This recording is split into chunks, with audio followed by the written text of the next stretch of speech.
And we'll be getting the grades for that sometime right after Thanksgiving. I don't want to give them to you before Thanksgiving. Might ruin your holiday for some of you. But I should have everything graded by the first of next week. Everybody remembers that this is the only class we have this week of 231.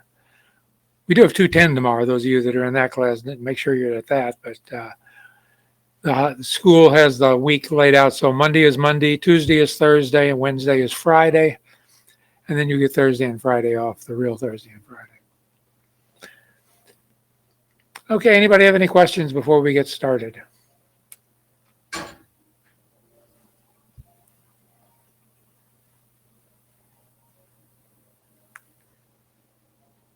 Okay, well, we're going to lay a lot of groundwork for the next few sessions because the last third of the course is specifically about using some of the tools and things we've learned about along the way in a different context. And each year or each semester, I pick an arbitrary processor to be our target. The last few, I've been picking the same processor just because it works out so well across the different types of operating systems that we typically have. Typically, you wouldn't have all those options of operating systems. You'd stick to whichever one matched the primary things we have in class. And we focus on Windows here, of course, but most of the things we've done this semester, if you took a little bit of effort, they worked with Mac and they worked with Linux just fine. And so we're going to use a platform that we wouldn't normally use to illustrate these features because it runs on all three. It runs on Windows, it runs on Mac, it runs on Linux. And that's the Arduino environment. And what we're going to do is not run our chip as though it were an Arduino. We're going to run it as though it were a standalone chip. And we just happen to have ours installed on an Arduino board. And we're going to write some code which is going to defeat that so that we basically turn off all the Arduino-ness that is imposed by the system. What it does for us in particular is if we were running the individual operating systems ourselves, we would have very, very different make files and batch files and ships and things in order to compile, load the equipment. We're going to make that consistent. And we're going to use the Arduino environment to cause those things to happen for us. Remembering, of course, that in real life we wouldn't be doing that. And those of you that are really sharp will figure out how you get around that before we get done with the semester, I'm sure. But because it will work with Mac and Linux, we're going to do it anyway. So what we need to do, I think, as a first step, is you should have your boards tonight. We're not going to actually plug them in and do anything with them, but we're going to talk about them a bit and take a look at them, make sure we understand where the pieces are that we have and can use. Now, unfortunately, because of COVID, we're not able to get together. If we were able to get together, we would be hooking all sorts of electronic components to the inputs and outputs of these things, and we'd have a much richer experience with the device. As it is, we're going to pretty much have to stick with the one LED that's built in and with the serial port that is going to be hooked to the PC we're operating the device from. Won't be a bad thing necessarily, but it just won't be as rich of an experience as we'd have had if we were able to use all the other parts. And it doesn't mean we don't have to learn these things. We still have to learn them. We just can't use them as examples. So what I want to do first of all is I want to look at where we're going to get the actual Arduino software. So let me drag it over here and drop it. And I'll give you the URL you need to go to, and you can start downloading it once we've determined what it is you need. So you can go to this site.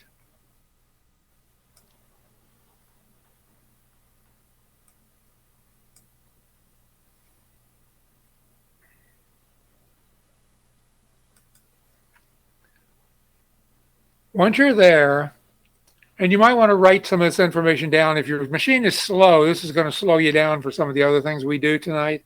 So you may want to save the download until, it's the only thing you're doing. But we're going to download the Arduino IDE 1.8.15 or higher. Looks like 16 is the one that's currently here. So this would be the one we'd use. Now, we have some choices over here for Windows.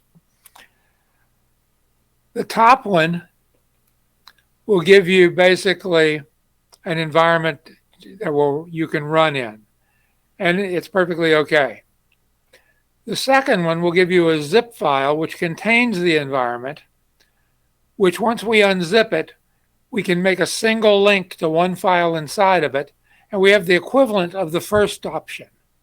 The difference between the second one and the first one is we could have many versions of this. So if somewhere along the way they come out with IDE version 1.8.17 or 18, we could install it in parallel with this one, and we'd be able to test to see that it worked there as well. Not so important for us. I think I did the first option on my machine. I think I just installed it. But the zip file is relatively easy to use. If, compared, the first one makes you have to have root access and do various things that you may not choose to do. Whereas the second one, you just basically create a directory, link to one of the files in it, and you're off and running. The last one is basically the Windows 10 window app. It's an executable like the first one, but I found it a little less flexible than the other two in terms of options and things. So unless the other two don't work for you, I would steer away from the third one. Now, if you're Linux, you want to install one of the first two. If you're a 64-bit system like you're on Ubuntu or something that is 64-bit, install that version. The 32-bit could be installed on either a 32 or a 64-bit machine, but runs best on a 32-bit machine. More than likely, if you have Linux, you have the 64-bit version, but check before you install one. The last two are if you're using an ARM processor, like the Raspberry Pi or something like that to run your Linux. None of you should be. But if you were, these are the two versions of Arduino you would use for that, either 32-bit or 64-bit. And Mac makes your choices easy. As long as you're running 1010 or higher, use this option here. So you might want to write down which one you're going to install and download. Save that till later to do. I wouldn't do it while you're trying to listen and take notes. But it takes a while to do. So allocate some time. Don't do it and expect to be doing something else for a while it's running, because it eats a lot of processor power while you're doing it. Anybody have any questions about which option they should download?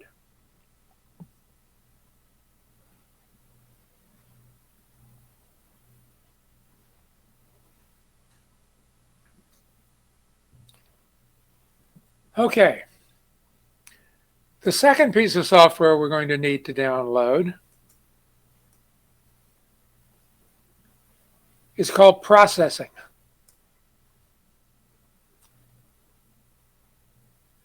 The processing version that we're going to download is not the latest and the greatest. We're not going to be downloading 4.0 beta. It actually is a little too unstable for us.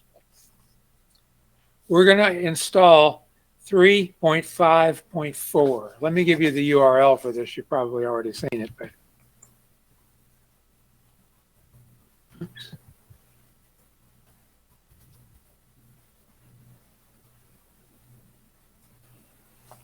So along this row here, and again, you can defer loading it till later. If you're running Mac OS, it's the first click. If you're running Linux, it's the second click. If you're running Windows 64-bit, which you probably are, it's the third option. And if you are running a Windows 32-bit system, you'll use the fourth option here. When you click on that, I'm running the 64-bit option. This will download for you a zip file, and you'll figure out what to do if you read the instructions.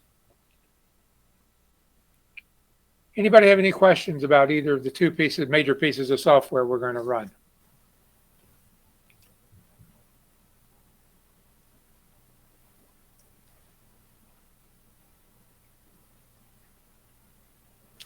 Now, a couple things to know and tell, if you're ever in an interview and people ask you the question. You'll notice that both Arduino and processing have very, we capitalize that, similar looking IDEs. They were meant to play together. A program inside of Arduino and in processing is called a sketch, S-K-E-T-C-H. So you don't speak of a program there, you speak of it being a sketch. However, ours will be programs because we're not going to be using the Arduino keywords. Arduino itself is based on C++.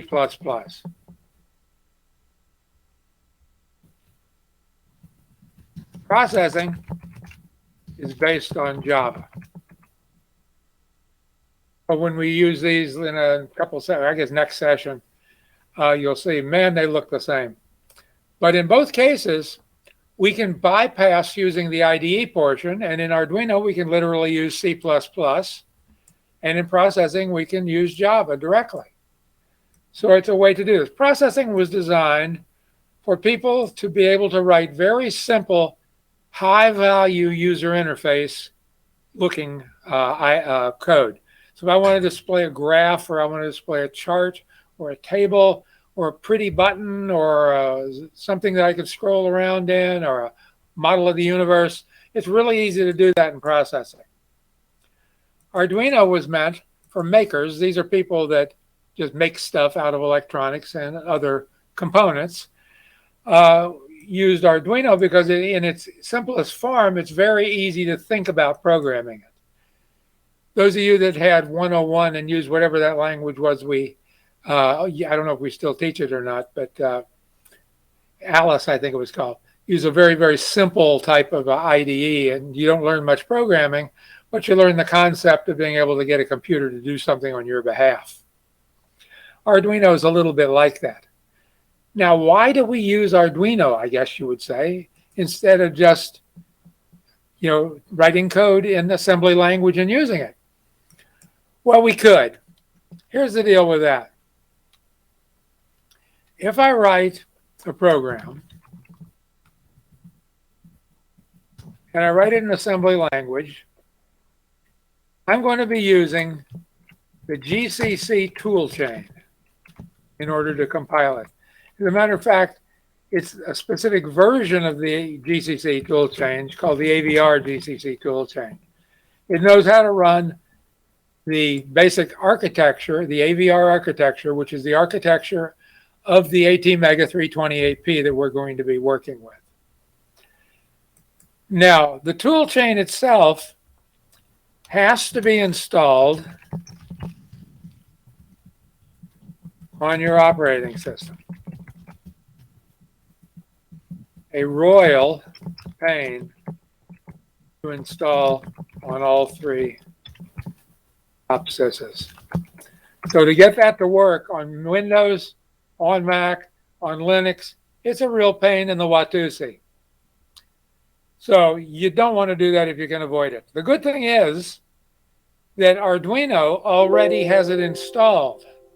And if we use the button that says do a compile, what Arduino will do is it will look for one of its own files, compile that, and then if there is in the same folder with it any other files, it will call the correct parts of the tool chain in order to get them compiled and able to run. So if we make a very simple starting program, so it's just a simple starting thing, and then we write a lot of .s files, which are assembly files, it will compile our simple program. Then it will bring in all of these .s files. It will assemble them, and then it will hook them all together with the linker and make it executable. It will load it onto the device for us. And once we release the load, it will start running on the device for us. It takes care of that regardless of the operating system. Now, the naming of the files will be a little over the place to start with. First thing is we have files which are used inside of the environment, which are basically C files or C++ files. Let's call them C++ files. Now, when we're running the tool chain on its own, the Arduino code is going to change the source code you wrote in the Arduino IDE to end in either .c or .cpp. It will then run that through the GCC compiler, and it will produce a file. But let's just take an example. Let's say we had hello.c or cpp. It'll create a file called hello.o. It'll then look around and it'll find that we have an assembly file called .s. Notice it's a capital S. And it will assemble that, creating a asm.o file. It then will take and link together all the O files, and then turn them into .hex files. We already know about those. Remember the SAP2 created a hex file? We could load that. The SAP3 and the 8085 all created hex files. Turn them into this and we could load them. Now, one other subtle thing that happens is when we first run the ASM file, if it has a capital H or capital S, before it assembles it, it runs it through the preprocessor. Now, what's the preprocessor do? Well, it takes symbolic terms and turns them into things an assembler would be able to use, and it changes the name of the file to asm.lowercase s. So if we initially gave it a lowercase s, it would not run the preprocessor. It always runs the preprocessor on CPP or .c files. So we get those run for free. But by assembling together, and we'll have to do one for you to see all the pieces of it be brought together, it takes care of managing all that. Whereas if we had installed this tool chain ourselves, we'd have a lot more trouble getting it to run. Not so much on Windows, but getting it to run similarly without me having to explain everything 10 times on Mac and on Linux. And our goal here is to get to programming and not worry about the computer, just how to run a computer. You all should know that. You're in computer science. You're in a 200 level course. So we're going to be running the GCC toolchain, specifically the AVR version of it. Then when we get ready and we've created the .hex file, if we ask it to, it'll automatically run a program to load the hex file onto the device. The name of it is AVR, dude. And that's the loader program. And again, it would be a major install to install that on 3 operating systems and make sure everybody knew what to do. So we'll get it to run under the Arduino interface or IDE, and then everybody will be running basically the same thing because we'll be talking at a higher level of abstraction. So as long as you have these 2 URLs, you'll be able to download the software, and you know which software to download since we've already discussed that. If you have questions with that, you can ask somebody else in the class, and I'm sure they'll be more than happy to help you. And like I said, we're going to use processing to be able to talk to the Arduino, and we'll pass data back and forth between the chip on the Arduino and the processing program in order to make the processing program have data to work with and be able to give results back to the computer. Very often we would use LEDs and things to explain that sort of thing, but we don't have the ability for you to have that hardware to use. Okay, I'm going to close this. And again, you do this later. You don't have to do it now. Remember, do not download 4.0 beta. Download the 3.5.4 version. And here you'll download 1.8 either 15 or 16. If you already have it installed, you might have 15. If so, just keep it. If you haven't done it, install 16. If you have another version, obviously the zip version is the better one to use because you can keep the old one in case you have code written in it and simply point at this one when you need to use it, which you do by taking the contents of the zip file after unzipping it, creating a shortcut on your desktop that goes to Eclipse, or not to Eclipse, goes to the Arduino.exe file. And I'll show you that next class or fairly soon. Any questions about that? That was a lot of material.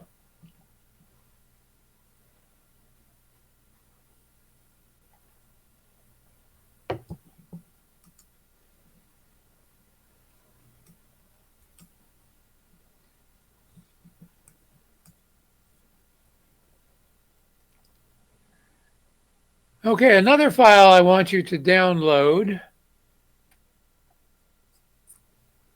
is this one.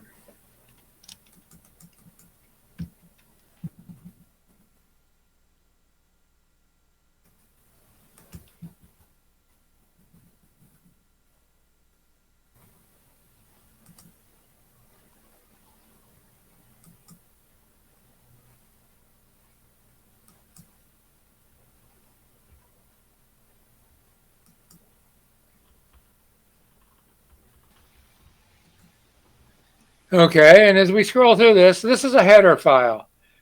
It would be a .h file inside of C or C++. I'm covering that up right now. And what's in here are tons and tons of definitions to make writing code easier. For example, here's the definitions of all the pins that are in the B port. They happen to be pin 0 through pin 7 within the pin B port. Here is the data direction register for the B port for each of those pins, saying do you want the pin to be an input or an output. You can use this name instead of remembering this number.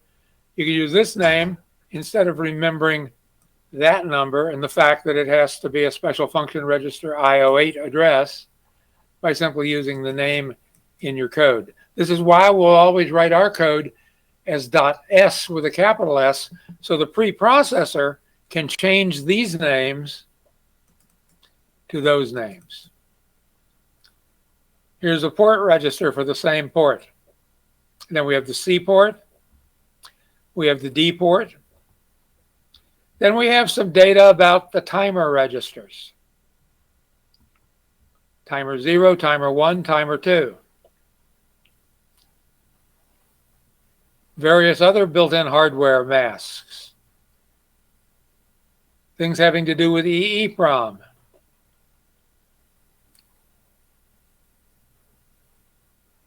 Skipping over a bunch of them here because we don't need them right now. These are some more timer control register bits. Here's an output compare register, another piece of hardware that's internal to the processor.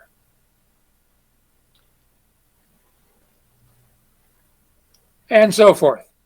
We go way down in the code, near the bottom.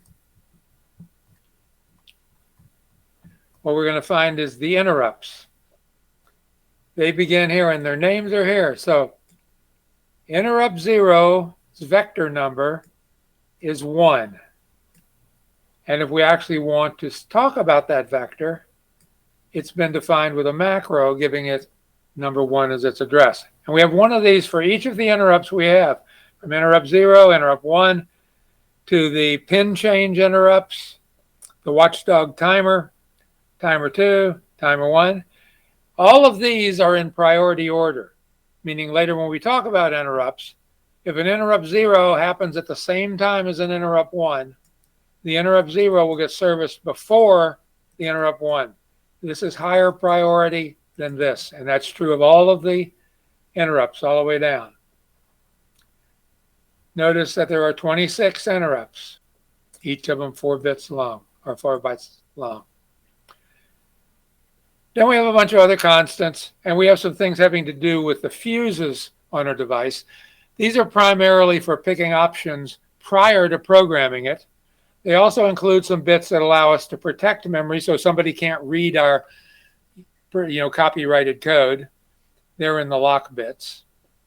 And then there's some signature bytes, or actually in this case, they're just bits within a byte, that allow you to tell what type of device you're using electronically. So I can ask the device, I can read it, and I can say, oh, you're an ATmega 328p. I see that now. And then some modes having to do with setting the sleep. And this file gets included in every file we're going to create, so all these definitions are available for us to use. Make sure you have, what I would do is I would create a link on my favorites bar so you can get to this anytime you need it. But you can also download it. If you download it, you'll need to right click. You need to do save as, and then save it as a .h file. You could save it as a .txt file also if you want it, because you're not going to ever use it as a program file. You'll just use it for visual referencing. Anybody have any questions about that file?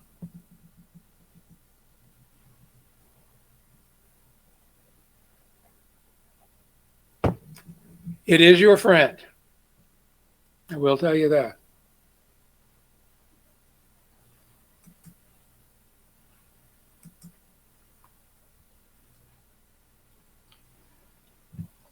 Okay.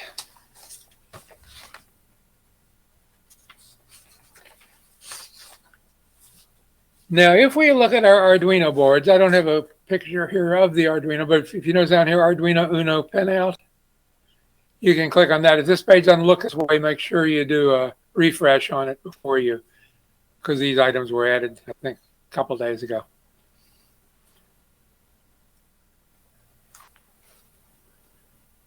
But you should have a picture that looks like this. I'm going to blow it up for the moment.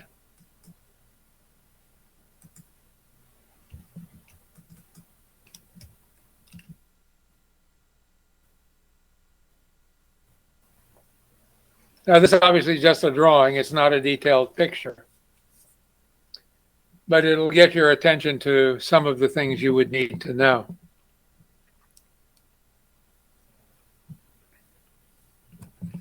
If you're looking at the board and you lay it down so that the main chip is on this side, you'll see a little notch down at the bottom. That means pin 1 is right here. Pin 2, 3, 4, 5, 6, 7, 8, 9, 10, 11, 12, 13, 14, 15, 16, all the way up to 28. This is the processor. We could run this off of this board. There's some advantages to using the board. We'll talk about those as we go along. The biggest one we have is the fact that we don't have to do any wiring, and also that by using the processing environment to run it, we don't have to worry about the loading the chip and various aspects that are a little difficult to do. Now, notice the other things that are on the board. There's a reset button up here on the top right corner. If you push that, this will cause an unmaskable interrupt at address 0 on the chip. And what it basically will do is reinitialize the Arduino code that gets loaded onto the board every time we update it. Remember, we're going to fix that when we run, but when it gets programmed, it'll have Arduino code on it that we have to kind of disguise. When you plug it in to your PC, you'll plug it in using this USB jack that's here. This will go to any of the places on your computer that are normal type A female slots. Same sort of thing that you would plug a regular USB cable into. This end looks a little bit like the doghouse end. It's a B, a male B it's called. The power jack over here we do not need. If we didn't have this plugged into the PC, taking power off the PC, we'd have to supply power through this jack. A couple other ways we could do it, but this would be the primary way. And this needs to be a power supply of about 9 or 12 volts in order for it to be able to be reduced to 5 volts on the board. The little chip here is another microprocessor. This one serves the purpose of turning in serial data, which is arriving over the USB port when we're not loading programs, and sending them to pins 0 and 1, which are hooked on the chip to a serial input and serial output port. So this is a very essential piece of chip on here. It converts the USB connection to your PC into a serial transmit and receive line, which gets plugged internally on the board, routed to pin 1 and 2, which are the two pins you read on the board here. One is TX, which is transmit, and the other is receive data. So we receive data on pin 0. Our chip transmits data on pin 1. The serial port looks like, or the USB port, when we're not loading the program, looks like to our board, looks like to this chip, as though it were just a serial port. So it's an easy conversion for it to do, but it's very essential that it do it. Additionally, we have a couple of 6 jumper pins here. They may or may not be populated, but they're used for using an external programmer. If you weren't going to be programming it over the USB port, you would use these. We're going to program it while the chip has software on it, which basically we're going to have the chip program itself. And that mode requires that we have something called a bootloader pre-installed on the chip. All Arduino boards have that. If you were to blow yours up, for example, and go and buy just a chip to put on it, and it didn't have the bootloader, this board wouldn't work at all. You'd have to buy one that was already specially, what they call it, flashed, so that it had the bootloader on it. Now, around the edge of the pin are a number of sockets into which you can plug what's called a DuPont connector. It's basically a chip with a pin on it. The pin goes in the hole, and the other end of the board can be pinned into another place, for example, a breadboard, where we can then connect further sockets. We won't be using those because we don't have any hardware to use, but if we did, and you need to know about this chip, these have multiple functions as far as the internals of the chip. They are not always named the same as the pins on the board. Now, if we look at the numbers here, the dark ones, these numbers are representing what the chip pin numbers would be. These numbers match what Arduino thinks it is. Now, if we ignore all these special functions over here and just look at these pink ones for a second, just look at the yellow ones for a second. The yellow ones give us the name of the pin in terms of a particular port on the processor. For example, port D has 8 pins, pin 7 down to pin 0. 2 of them have multiple uses, so we very rarely use PD0 and PD1 because they are usually used as transmit data and receive data. Remember, they're hooked to those lines by way of this chip. But while we're running, if we didn't need to transmit or receive data, we could configure this so that we could use the port numbers. Port B only has 6 pins, B0 to B5. Port C has 0 through 5 over here. And on this side, it has 2 of them repeated. So PC5 and PC4 are the same as these 2 pins. Turns out that that has to do with the secondary functions being closely grouped together, and so they wanted to have them so they could fix. If you don't have an R3 board, that's one of the reasons you needed one, is so that these pins are in the proper place. These pins over here also serve as analog to digital pins, meaning we can supply an analog voltage to these pins, and internally the processor will turn it into a binary number representing how much of that voltage is on, 0 being 0, and whatever the maximum voltage is being all ones. So it's a way to get analog data into a digital device. This device does not have the opposite on it anywhere. It has no way to turn digital into analog. We can emulate it using what's called pulse width modulation. We have pins over here that allow that, but we don't have literally something that will turn it into an analog voltage from a digital one. We would have to have an external chip do that for us. Now on the board also, we have the ability to tap into 5 volts right here, 3.3 volts right here. If you look over here on the board, 2 grounds on this side, 1 ground over on this side. And we have a pin which will tell us what the voltage in actually is. It's a measure of the voltage on that connector. So we could monitor that if we needed to. Now you could force 5 volts in here and power the device, but you'd come in on the wrong side of the voltage regulator and the fuse, meaning if you got it wrong, you'd burn up your chip.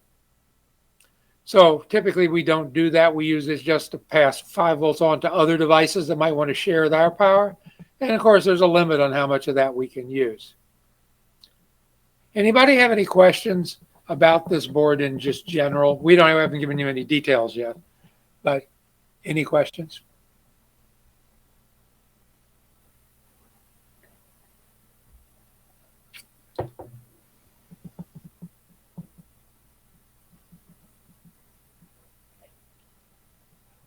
Okay, well, you want to keep this picture where you can get to it. And we'll jump here ever so often, but not so much. Now, one thing I didn't show you up here is on pin 13, right here, is a surface mount LED. There's 3 others. There's 1 down here. There's 2 up here.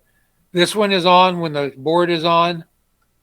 These blink when transmit data or receive data. So when it's transmitting data or it's receiving data, these 2 will blink. We can't control any of the 3 of those. We can, though, control this particular pin. It's on port B5.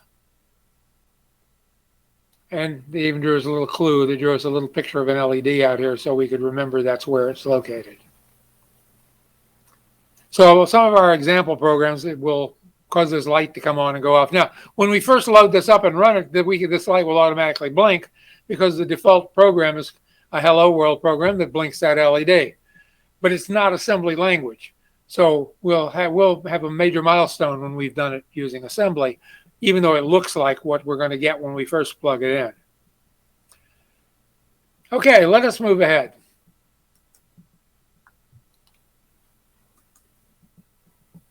Let me see what's on my note page here next.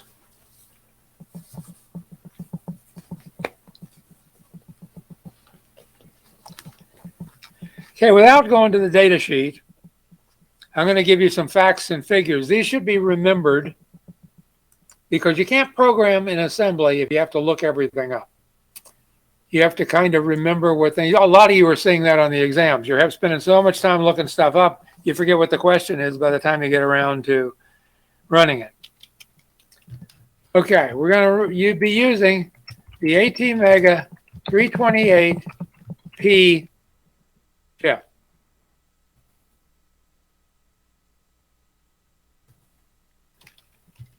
This is an Atmel 8-bit microcontroller.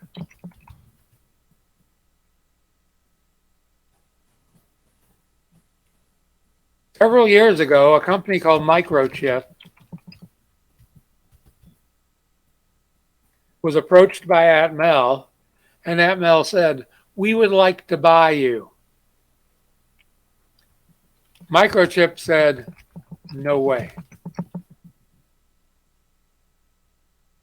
In fairly recent year, Microchip went to Atmel and said, "We would like to buy you."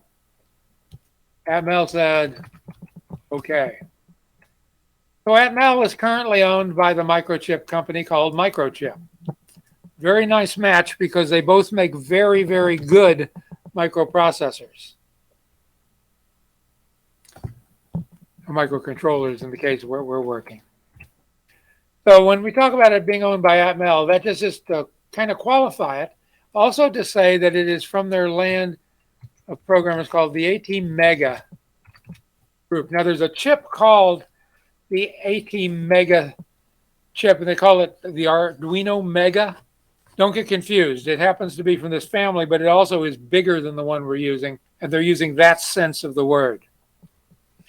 So Microchip owns Atmel, and if you go buy one today, you're going to get the Atmel branded kind of Microchip owes me sort of sensation.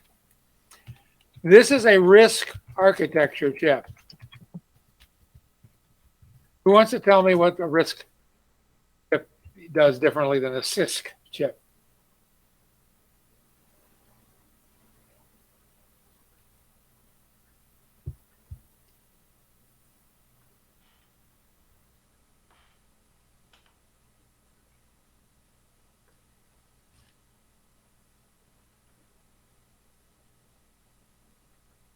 Somebody must remember. Samir? Isn't RISC like much faster? Well, it can be, but not necessarily.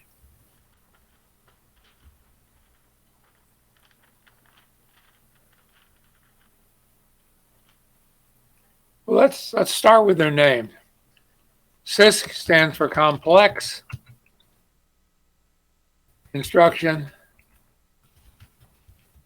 Set Computer or computing.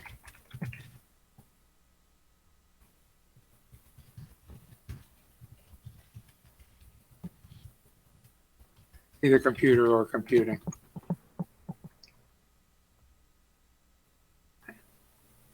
Mikhail, you want to take a shot at it? CISC it emphasizes cycles per instruction. Instructions per program, and RISC emphasizes cycles per instruction. Okay, well, still not getting, even though that's a good answer, still not getting quite where we need to be with this. A complex instruction is one that does something, guess what the word is? Complex. A reduced instruction does something simple. Yeah, I know they use reduced instruction. But so I might have an instruction that's called multiply and add. Well, I think it's usually spelled like that on a CISC machine. And it would do all the multiplying and adding all in one set of T states. It might take, 15, 20 T states to get done, but it would get it all done. We're much more likely on a RISC machine to have an add instruction and have that add instruction take a couple of T states. And if we wanted to do a multiply add, instead of having one instruction, we'd take a dozen of these, put them in a row, and the sum total of how long they took is equivalent to or even less than what this guy took as a single instruction on CISC.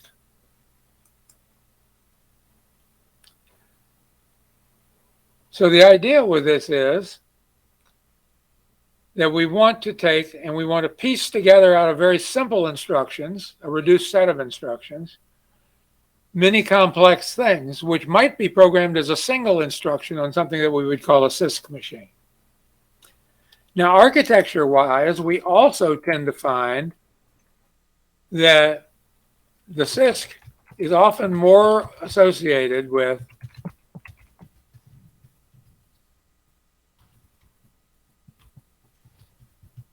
I don't remember if he has two N's or not. I think he does. Neumann or Princeton architecture chains, whereas RISC is more often associated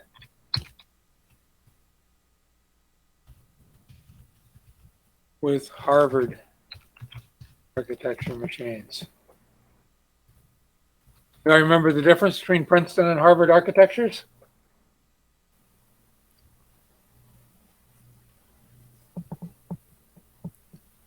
Scott? Yeah, Princeton architecture will have data and instructions in the same memory. Harvard architecture, they will be in separate memory. Okay. So data and program, different memory addresses. Down here in Harvard architecture, data and program in separate memory. Now that doesn't have to be strict, but it'll be somewhat close.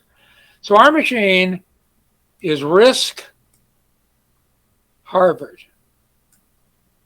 Very different than the 8088, which was CISC von Neumann or Princeton.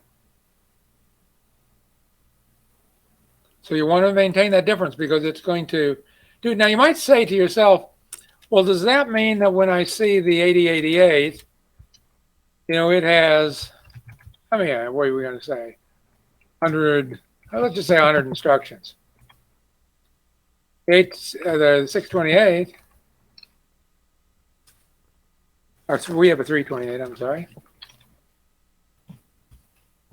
How many instructions it has?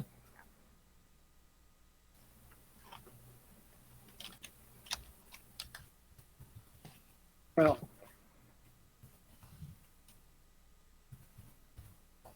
it has 130.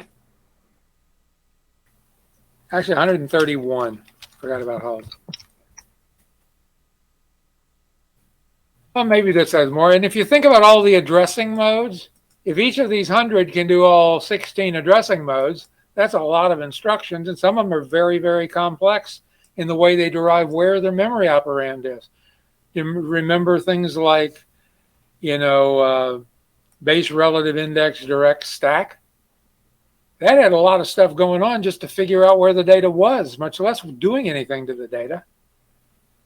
So we can bet that these 131 are going to be relatively simple, or if they're complex, they're going to be implemented in very simple ways. We're RISC. We're Harvard. We have 131 instructions.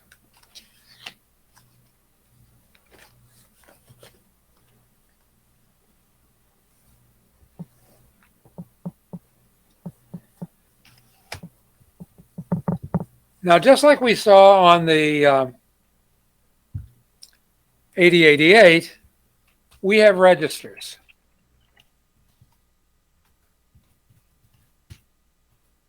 Now, the registers are actually mapped a little differently, but from our point of view at the moment, we don't have to say that that's going to be a big deal.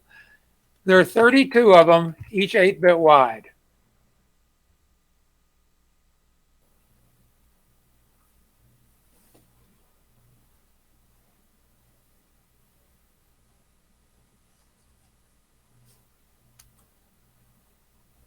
Now, some of them have special purposes, but almost all of them can be used as general purpose registers if we need them to. Let's actually call these general purpose registers, or we're going to get confused later.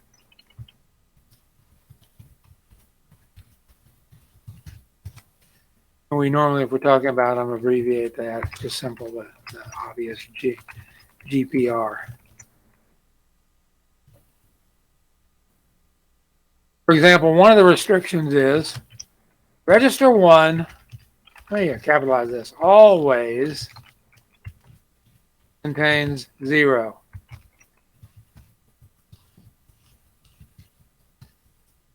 Okay. Now, this is a contract between C and the actual the chip. There's nothing that says R1 has to have a 0 in it. But the C and C+ compilers on which Arduino is based have agreed that anytime R1 gets changed, they will immediately save whatever it got changed to somewhere else and set it back to 0. That way, simple things like clearing out a location is really easy to do because you always have a 0 available to you in register 1. Even though we're writing in assembly, we will maintain that contract. So anytime we'll have register 1 be changed, for example, the multiply instruction changes R1. We will then save what it changed it to and immediately put a 0 back before we attempt to use it. But that's the sort of thing we'll find is going to pop up here and there that you have to memorize about a particular processor's personality.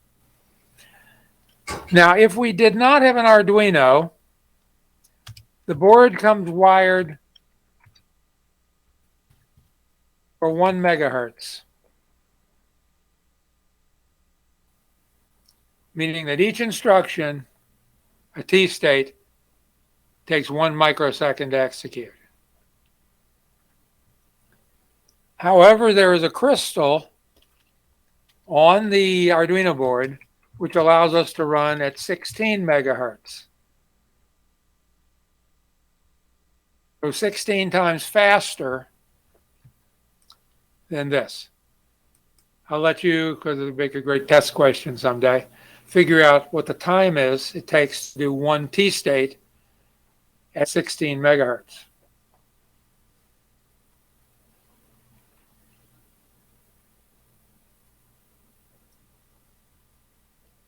Now, some other hardware to know about. The chip has on it 32 kilobytes, and B, capital B for byte, of flash programming memory.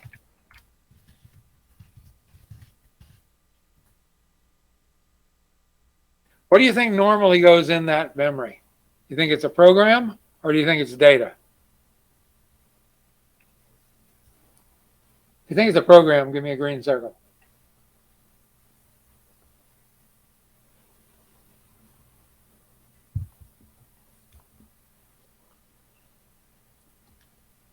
Okay, well, you're right. This is normally where we store our program. So the flash memory is used, and the reason it is because if we power it off and power it back on, it'll remember the program. Data we don't care so much about. Programs we do. You don't have to program it every time you turn it on. Flash memory is persistent across power-offs. So we would be able to maintain the data we had.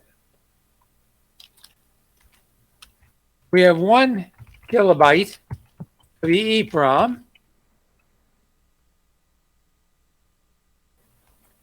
The EEPROM is usually used on this machine to save things like MAC addresses, serial numbers, device-only part numbers. It's not used as you might think it is for constant data. It can be, but we only have 1K of it. It's only 1,000 bytes or 1024 bytes.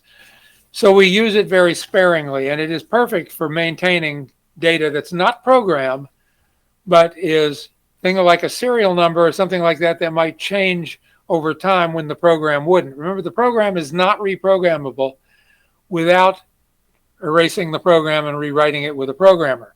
In the field, where you might have to change a version number or something, you might want to change a number inside the EEPROM, which is erasable electrically. So you could make your circuit, which our Arduinos are, capable of erasing 1 byte of this and replacing it with another byte. So very specialized use of a particular type of memory.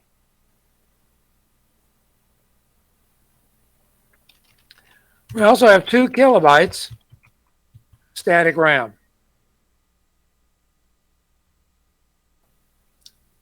That is where our data goes. Notice it's not constant data. To do constant data, we do a little funny business with the flash programming memory. But when it's in use, data is always in SRAM. Programs are in flash. Data is in SRAM. Data which should persist but may need to be erased, but may not, should be in EEPROM. 2K is not much, so you have to be able to write very efficient programs to get the job done. you're not going to waste a lot of space inside of this particular chip writing UIs. You're going to delegate that to particular pieces of hardware that can do that better.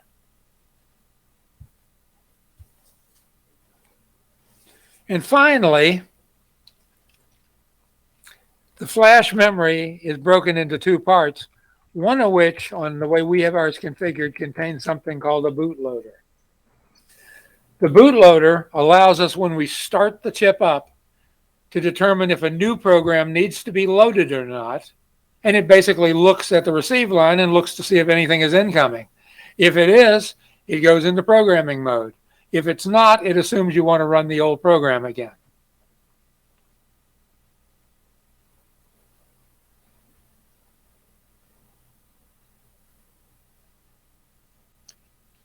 Any questions about any of the memory usage?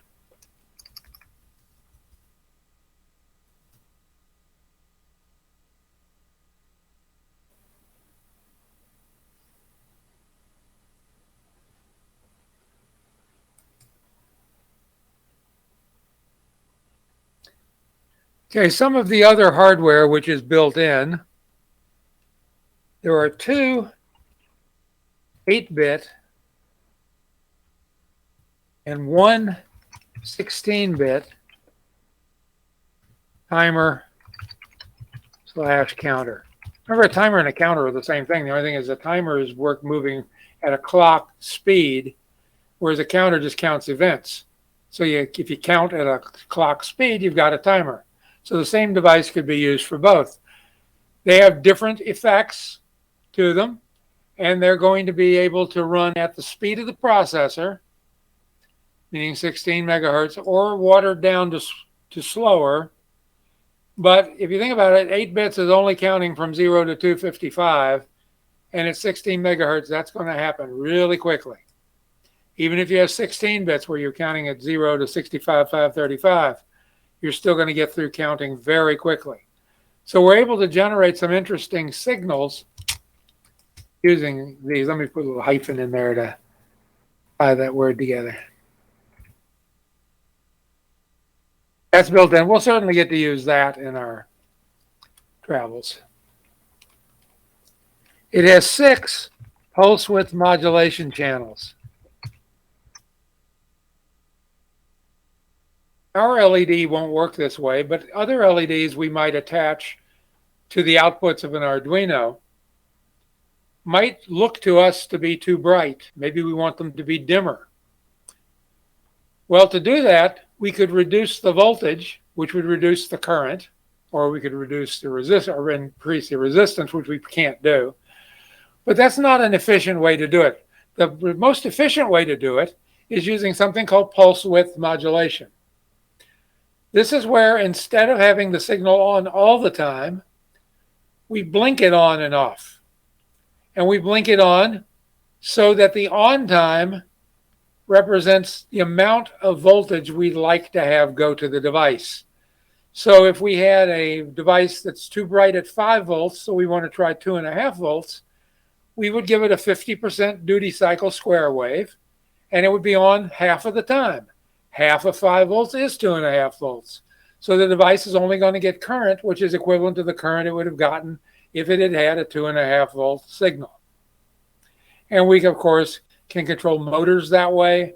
Anything that needs to have a variable voltage, we can use PWM. And we have 6 independent channels that we can use in conjunction with the timers and counters to make that happen.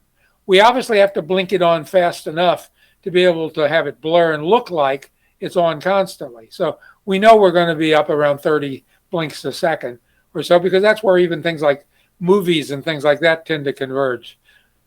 So we would decide that and what's going to be the most efficient blinking rate. For a motor, you do it at very high frequencies, and you have to avoid causing a buzzing sound to occur. So you have to make sure that the amount of time that you're blinking it on and off isn't in an audible range for somebody's hearing, or they'll hear the motor being PWM'd, and that's not a good thing.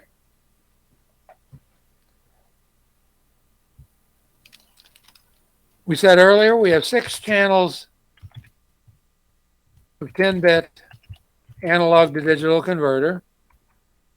So given a voltage from 0 to 5 volts or to some other top value that we could set, we can have a number from 0 to 1024, that's 2 to the 10th, so 1023, represent what the percentage of voltage it is of that number. So if we got 512, we know we have 2.5 volts.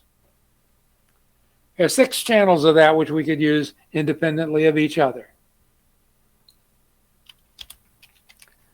We have something called a universal serial asynchronous receiver transmitter, which is what pin 1 and pin 2 are hooked to. Universal in meaning that it's programmable. Synchronous meaning that it is, serial in our case. Asynchronous receiver transmitter means that it can also not use a clock. So synchronous means it can use a clock. Asynchronous means it doesn't have to, which is what we would be using. And it can both receive and transmit. We'll talk about that in great detail because it's going to be our major hardware component we're going to fall in love with.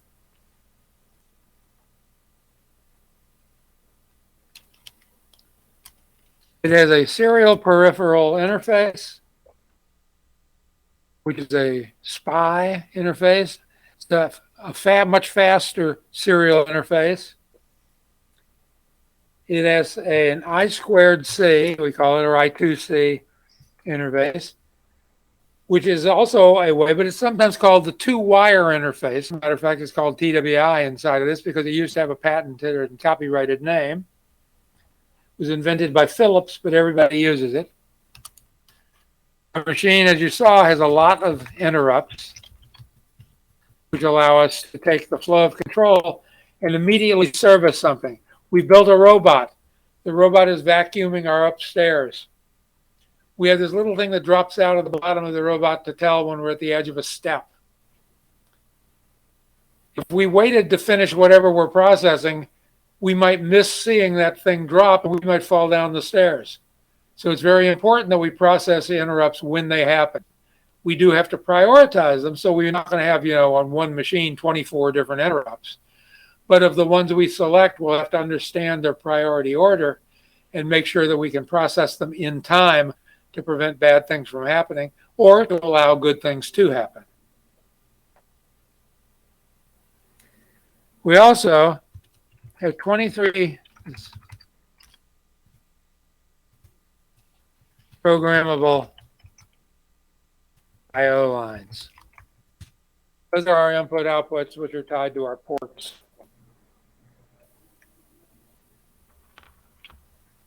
Now, when we're talking about our registers, we're talking about R1, R2, R6, whatever the number is, up to R31. We have one special feature that's very similar to things we've seen before, but we use it a little differently on this machine. They're called indirect registers. Remember how AX was really AH and AL, and DX was really DH and DL? Well, we're going to do something similar to that here. We're going to have a register called the X register, and it's composed of register 27 paired with register 26.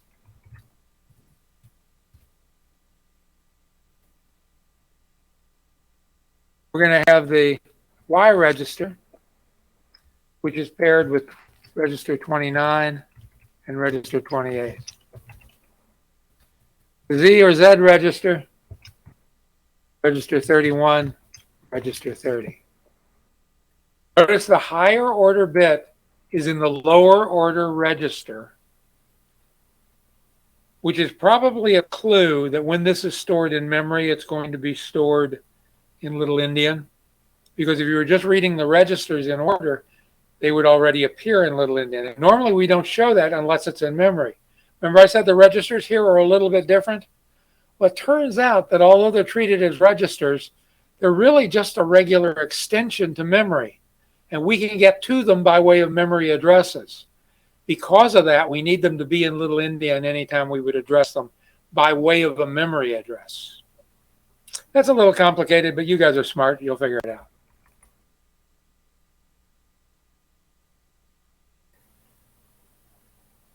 Now we have a mapping of memory just as we were starting to talk, but it's a little more complicated than you might think you would want it to be. I'm going to go over this probably a couple different ways to make sure that we understand it. But expect to be slightly confused and surprise yourself when you're not. First of all, memory addresses, just like they were on the 8085 and 8088, although we didn't talk about it there, are the same numbers for I/O as they are for data. So I can use address 100 in registers in I/O, and I mean a different place than if I'm using that same 100 in the data memory. So just keep that as a backdrop in your head. And let's assume we have a map of I/O space we're going to work with. And then we're going to also have something called data space.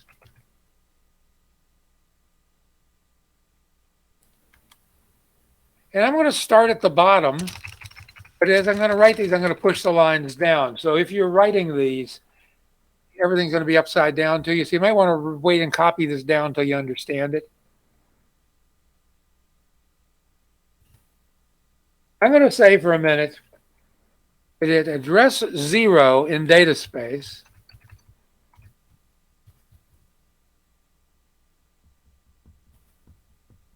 up through 1F in data space, push that over 1,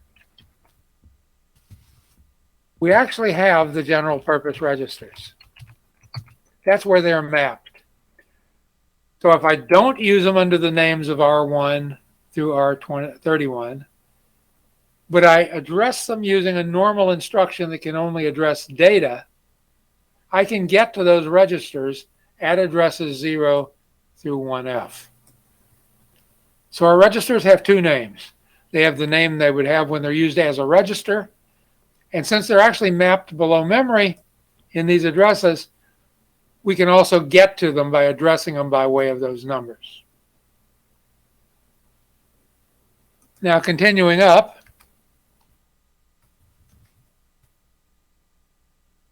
if I start in memory at address 20,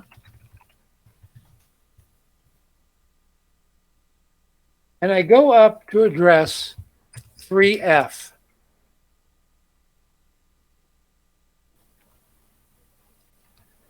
I'm mapping exactly the same space that would be an I/O space located at 0, 0,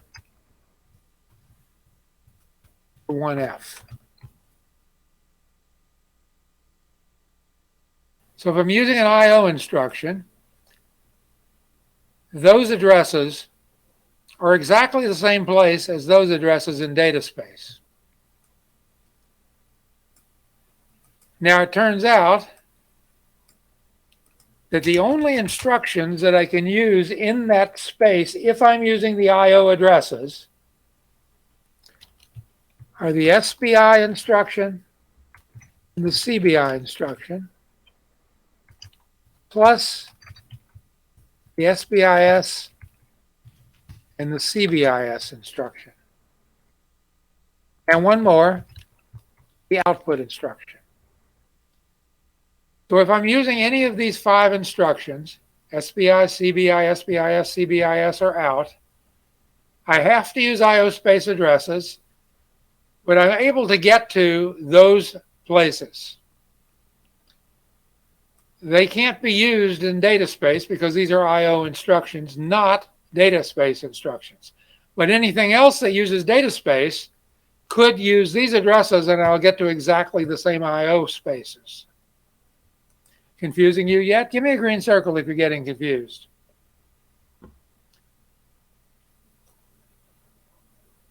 Okay, well, it'll kind of clear up at least as much as mud does by the time we get there. Look at all those green circles.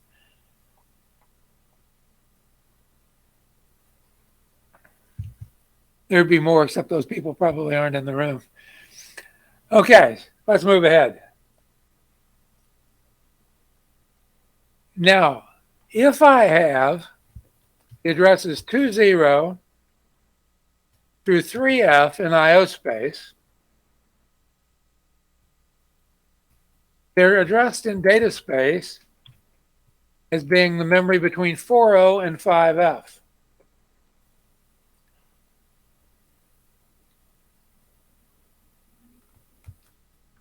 And only the in and out instructions can be used. I missed the word over here, by the way.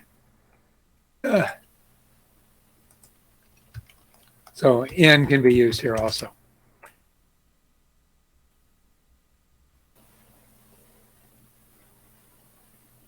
See, the best way to do that, I'm trying to make this match enough that if I ever show it to you again, it'll make sense. I'm going to put the plus sign there. And I'll tell you what I just did. Okay, so it's SBI and CBI. They're related instructions, or these guys, or these guys. In this data space, you cannot use these input-output instructions. You can only use the in and out instructions if you're using IO space. However, those are exactly the same bytes that you could get from data space. Can't use these instructions because these instructions can't use data space. But anything else that uses data space can get to those addresses by way of 40 through 5F.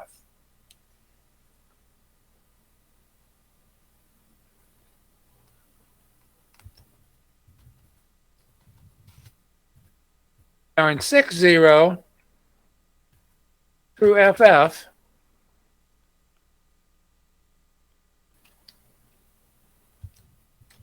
I can use LD, LDS,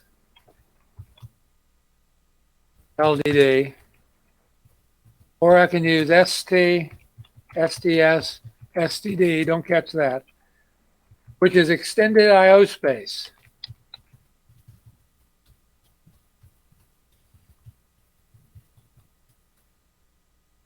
These addresses are actually in IO space, but there are no IO addresses for them.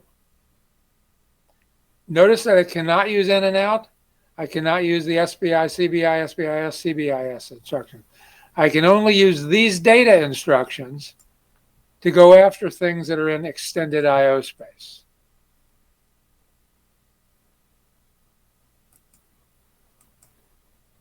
And then finally,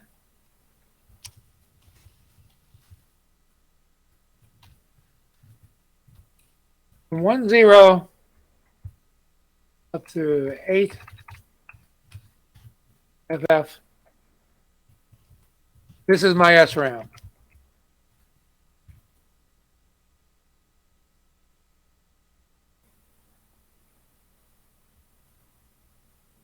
So SRAM begins at address 100 in hex and extends up to 8 FF.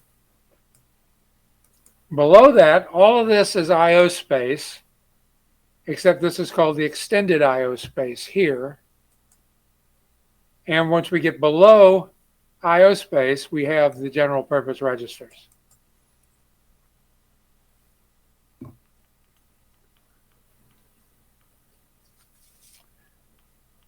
So just for memory's sake out here, we have 2K of memory here.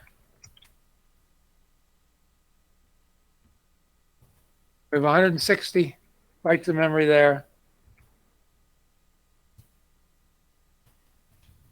32 bytes there. 32 bytes here. 32 bytes there. And that's our addressable data memory.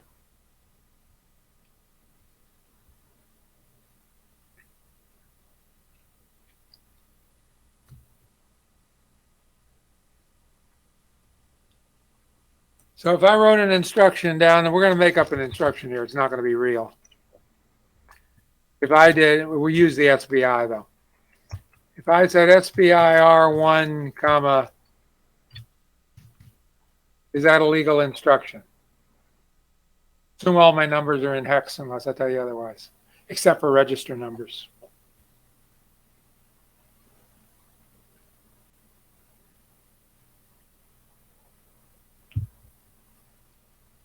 which says SPI, which has to use IO space, can only use addresses 00 to 1F. That's too big. So that's an invalid instruction.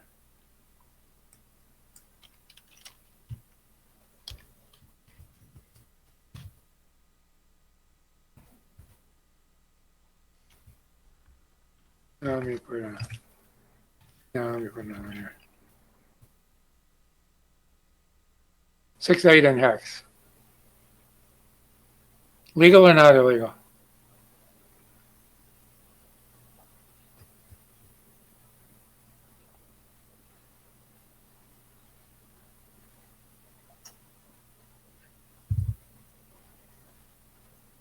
What do you think, Scott?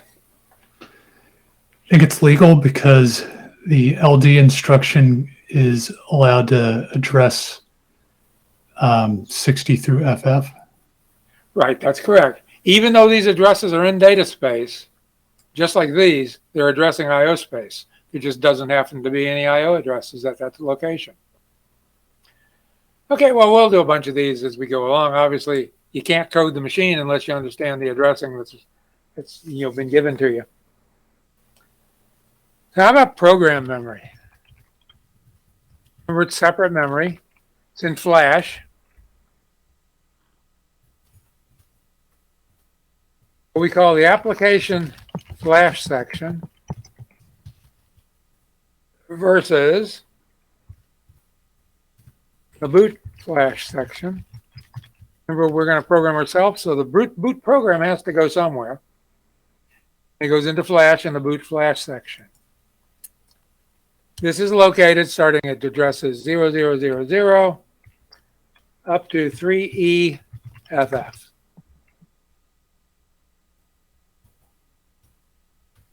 This is located at 3F00 up to 3FFF. So we don't have a lot of code in the boot flash section. It's very short, right? 256 bytes. But it's a reserved section. If we drew a picture of memory, you'd have to reserve some space at the top. Now, one of the things special about the boot flash section is you have to be running code in the boot flash section to be able to write data into the application section. So you have to be a programming program. You can't just change yourself. You have to get this code up here to change you on your behalf. Remember what it's doing when you turn the machine on or it goes into reset. When you start booting, this code immediately starts running. It looks at the received data line. If no data is coming in, it transfers control to the application flash section at address 0. If there is something coming in, it continues loading the program, reading the data, writing it to the flash section until it's all loaded. Then it transfers control to 0 and starts running the program it just loaded. Pretty cool.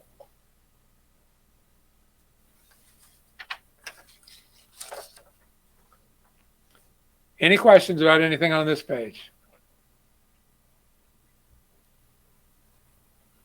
Are you starting to tingle because you love this so much? You should be. Could also be gas from dinner. I'm not sure which, but you should be tingling. Okay, let us move ahead.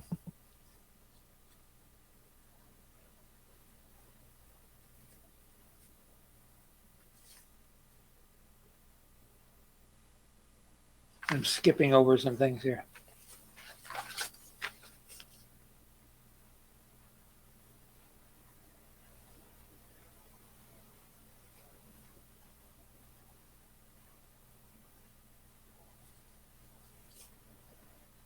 Okay, let's talk about the flags this machine has.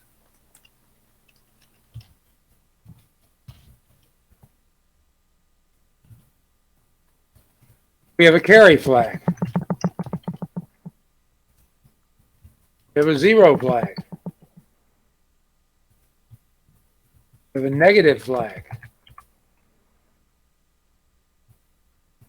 We have a V flag, which is the 2's complement overflow. I spelled complement wrong, but what the heck.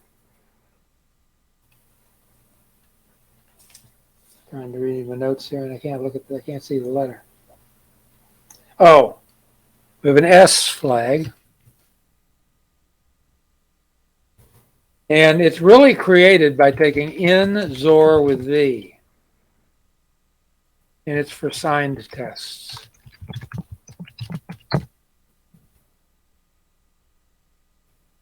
Different than negative.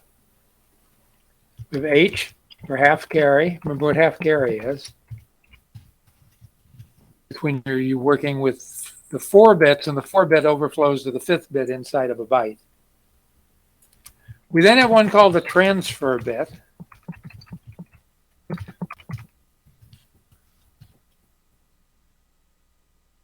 And we have an I bit, which is for global interrupts.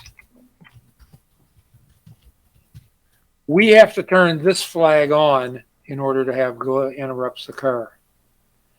Now let's talk about the transfer bit for just a second. We're not going to give any details on it right now, but just what it uses. 2 instructions. One is BLD, and the other is, what is it, BST, I believe. Bit load and bit store. Here's the problem we're trying to solve. On a microcontroller, we're often working with bits. So here's 8 bits. The bit I'm interested in changing is this one right here. So I'll put a big capital X there. Now, in order to do that, most instructions read the byte, change the bit, write the byte. Now, if they have read the bit,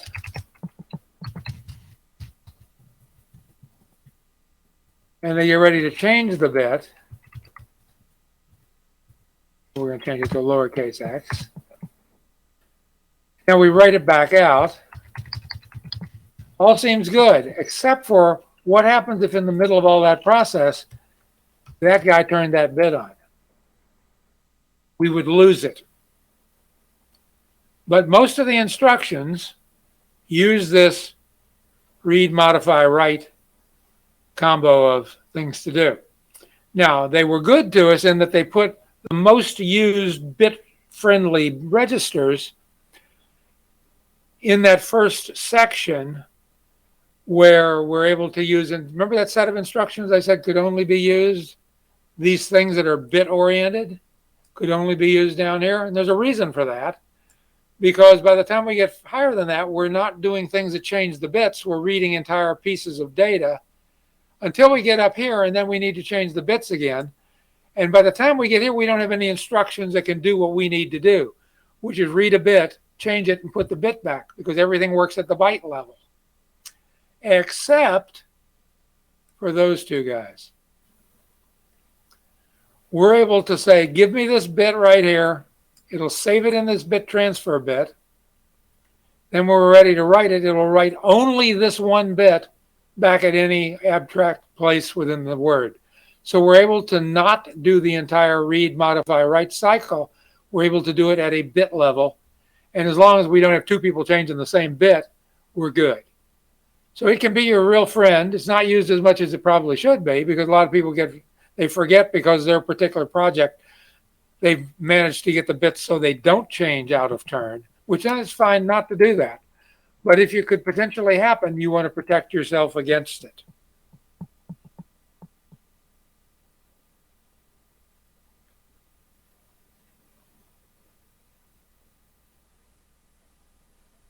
Now, the reset interrupt, although it was not listed in that file anywhere we looked at, is at vector, oops, I need 4 of them, 0.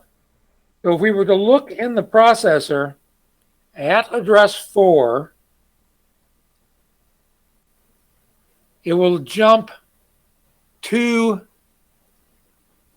the bootloader. But then the bootloader will immediately jump back to us. That way, every time the program begins after a reset, it could potentially be reprogrammed. If it always jumped straight to the program, then we wouldn't be able to reboot or reprogram the chip. So while reset, if we were controlling the chip on our own, we'd make this jump directly to us. We're instead going to jump to the bootloader, who will figure out it's us that we need to do and jump right back to us. And it knows where we are because when it loaded it, it saved the address it loaded us at.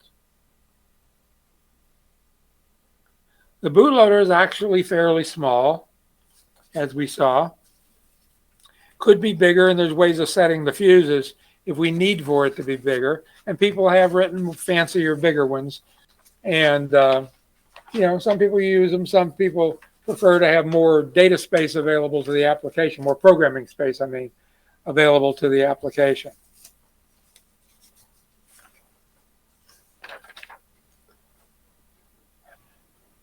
Okay, before we proceed, anybody have any other questions?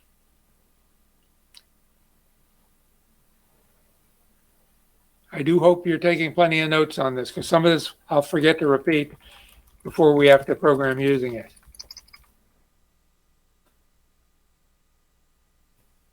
Okay, let us look at the data sheet for this processor. This guy here.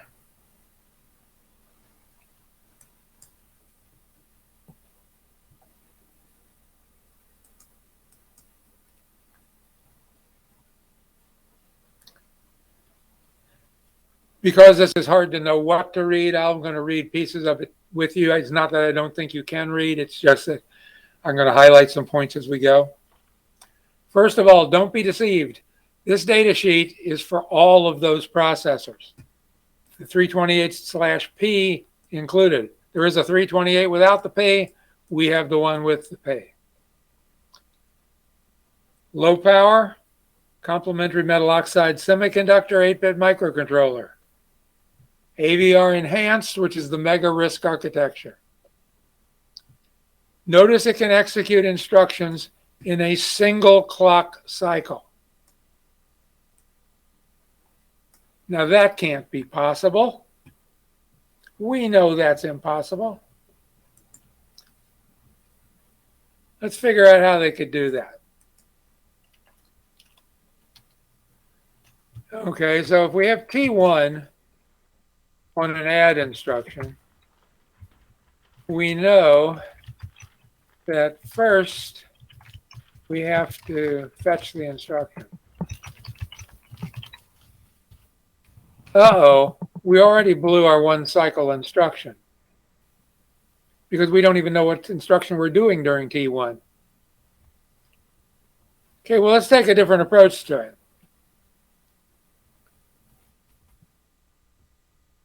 Let's assume that most instructions, and they do, take 4 T states on this machine.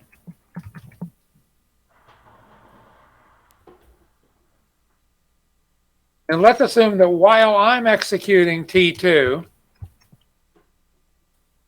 the next instruction has been started.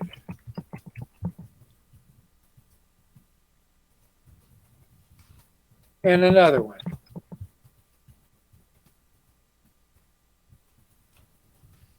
And another one.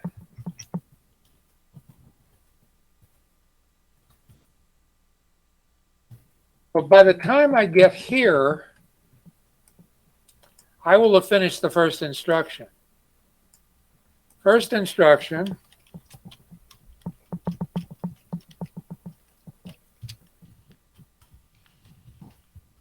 took 4 T states.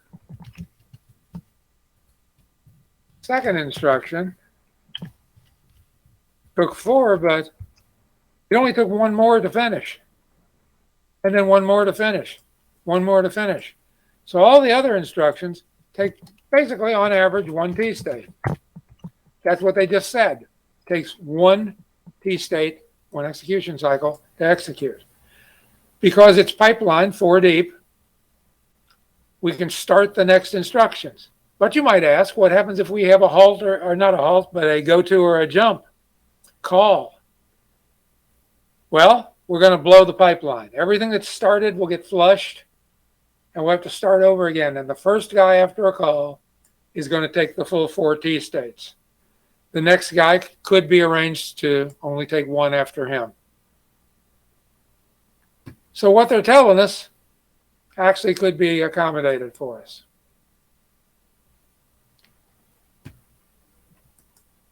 Single clock cycle. So that's pretty fast. We can basically do 1 million instructions per second per megahertz.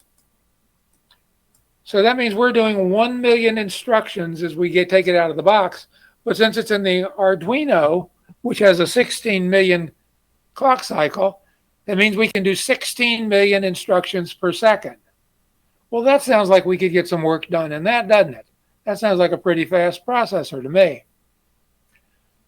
Since it's low processing power, we can also control the number of megahertz per second. We can actually slow ourselves down while we're running. But we also, if we really need to run fast and get it done, we can give it lots of power and trade off the amount of battery we're eating, for example, if we're on battery power. So let's see what the salespeople would try to sell us here. High performance, low power, 8-bit. The 8-bit implies to data, not the instruction length. Advanced RISC. Most of the instructions will execute in a single clock cycle. 32 general purpose registers, we saw that. By static, what they mean is when you pause the clock, meaning I don't give it another clock, most processors like the 8088 lose their static or lose their regular memory, which is dynamic memory, DRAM. Because we're using SRAM and it doesn't need to be refreshed, we have fully static operation. I could go home and leave the clock turned off, come in the next morning, turn it on, it'll continue from where it was in the program. We could get as much as 20 MIPS. We're only going for 16 or 8. I forget, we might be 8. I don't remember right now what the clock is on the Arduino. We'll have to look it up. We have a 2-cycle multiplier, meaning we can do a multiply in 2 cycles. We won't talk about that as part of the normal instructions to begin with because it has a couple of fancy things we have to know. One of the things is it violates register 1, but we'll deal with that as we need to. The non-volatile memory, the rest of memory, we have 32K. Remember, this is lots of different types of processors, so we're the last one. 32 kilobytes of flash memory, which we know we can internally program with the bootloader. 1 kilobyte of EEPROM. 2 kilobytes of SRAM. We can erase and reprogram our flash 10,000 times. The chips are relatively inexpensive, so if we went through that, we just buy a new one. And the EEPROM could be reprogrammed 100,000 times. Way overkill for what you normally use the EEPROM for. They say it will keep data for 20 years. Who knows about this 100 years at a different temperature? I probably won't be around to see that, and probably neither will you, but maybe you will. So if any of you are, send me an email. Okay. Optionally, we can install a bootloader. We don't have to have one, but we will. It can be independently locked, meaning so that it can't be reread or rechanged or anything. We use a boot program in system to program the bottom half, or the bottom part, not half. And we use read, write, while, or read, while, write operation. This means that the boot sector can be reading from the receive port at the same time it's writing to the application flash without any problem. So it can keep up. And it doesn't have to read it, wait for it, write it, wait for it. You can just stream it in. We can lock various parts of memory for security. If we had $1 million idea in there, we would. But reverse engineering one of these, as you saw when we reverse engineered the SAP2, I believe it was, It's easy. So using these locks sometimes turns out to be the best way to preserve the contents of something that you have a patent on, or some algorithm you don't want people just blindly copying. The QTouch library, the Arduino doesn't allow its use. It also isn't very important anymore. I would ignore it's even there, but I guess we could ask you someday, is this QTouch library support? And you'd have to say yes. We talked about some of these, two 8-bit timers, one 16-bit timer, some things about it. We have a real-time counter with a separate oscillator, so it can run independently of the main clock running. 6 PWM channels, 8 channels of analog to digital converter if we happen to be using these packages. We're not. We're using an SPDIP. So we only have 6 channels available. The pins are available only on these, so we just simply couldn't hook up to them anyway. But the Arduino also limits us to only having access to the 6. We have a USART that we can program in order for us to send data to and from that program, particularly a processing program we may write. We have an SPI interface. We have the Philips I2C 2-wire serial interface as well. We have what's called a watchdog timer, and it has its own oscillator. What a watchdog timer does is it basically runs and causes an interrupt if it ever overflows. So what you do is every time around your main loop, you reset the watchdog timer back to its initial value. We call this activity feeding the dog. When you feed the dog never runs out and never causes the interrupt to occur. If you ever lose your loop, like you get out of the loop somehow and are running amok through your memory, eventually the watchdog timer will probably overflow and notify you so you can reset the processor and restart the main loop again. So a piece of noise or something could cause it to get out of bounds. And we have a resettable watchdog timer. And we feed the dog if we don't want to have it overflow. And we don't turn it on if we don't want to have a dog. We have an analog comparator. If we want to compare 2 analog voltages, we could do it with this. We have a way to wake up or interrupt, or wake up and interrupt if we have a pin change. And we could use that to get ourselves back on main power if we've been running on the battery, for example. We also have a few special microcontroller features.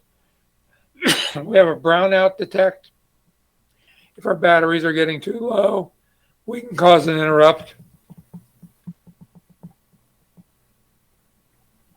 We have a built-in oscillator that we can internally calibrate so we can get it very precise. That's the one it just ships with. We have the ability for both internal and external interrupts, and all sorts of ways to sleep, which can benefit us for running slowly, saving power, powering down all the way, putting us on standby, various other things. We have 23 lines that can be programmed, and different types of packages we could get it in. We can run all the way down to 1.8 volts, but we won't get the high speeds at that voltage. We would normally run this chip on an Arduino at 5 volts. Pretty large temperature range.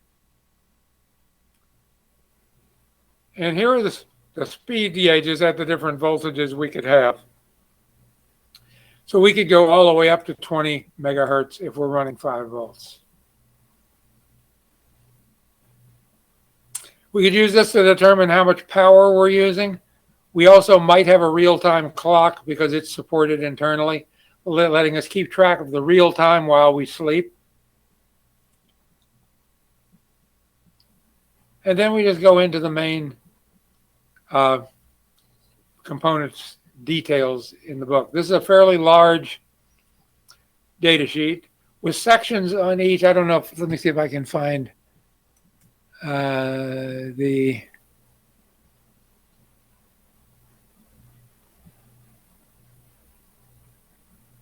don't think that's it. Normally I have on the left-hand side over here. Here it is. And we want this list. We have the chapter names for your reading things. For over the holidays, you're going to want to read some of the initial information about the system. But anytime things start to get complicated, you read that chapter too far because you don't have the background yet for it. I do want to point out a couple chapters that you want to make sure you can get to quickly. One of them down here is called the Register Summary. Let's go there now. In mine is on page 650 or 621.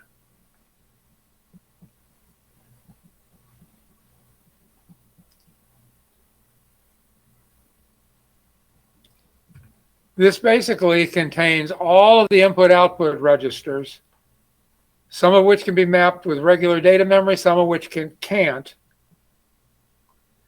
And here's the bottom of memory as we're defining it. Address 0 is address 20 in data space. First number is I/O memory. Second number is data space.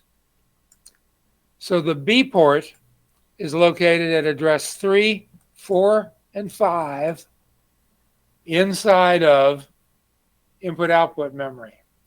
Remember, we can access these using those addresses using those special instructions. However, we want to use an instruction which is data space but not those.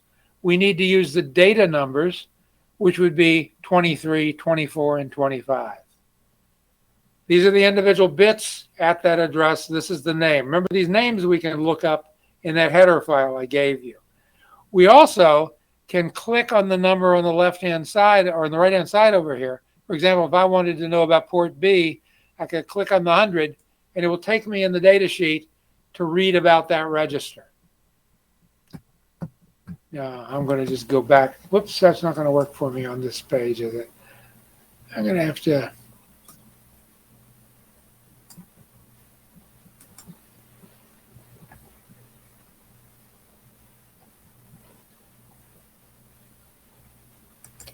So the register summary here, we'll talk about each of the registers that we need to know about in turn. After that, we have a section which lists all of the instructions that this machine can use. Now let's look at that for a second. You're not going to know all these off, and you may not even understand them all to start with, but over time they're going to turn out to be really handy, and this processor will definitely be your friend. First of all, the instructions are broken into sections. All the arithmetic and logic instructions are in the first section. The next section, further down the page, is the branch instructions. They go over onto the next page where it starts with the bit and bit test instructions, followed by data transfer instructions,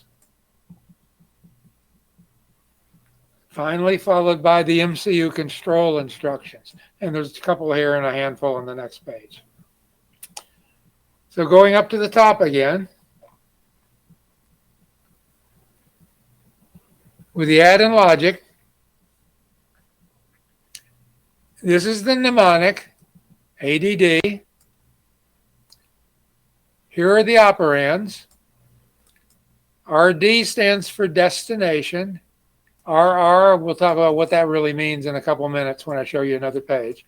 But it goes from RR to RD. What does it do? It adds 2 registers. How does it do it? It takes RD plus RR, creating RD. This is how it works. In doing that, when it's done, it will have set the Z flag, the C flag, the N flag, the V flag, and the H flag.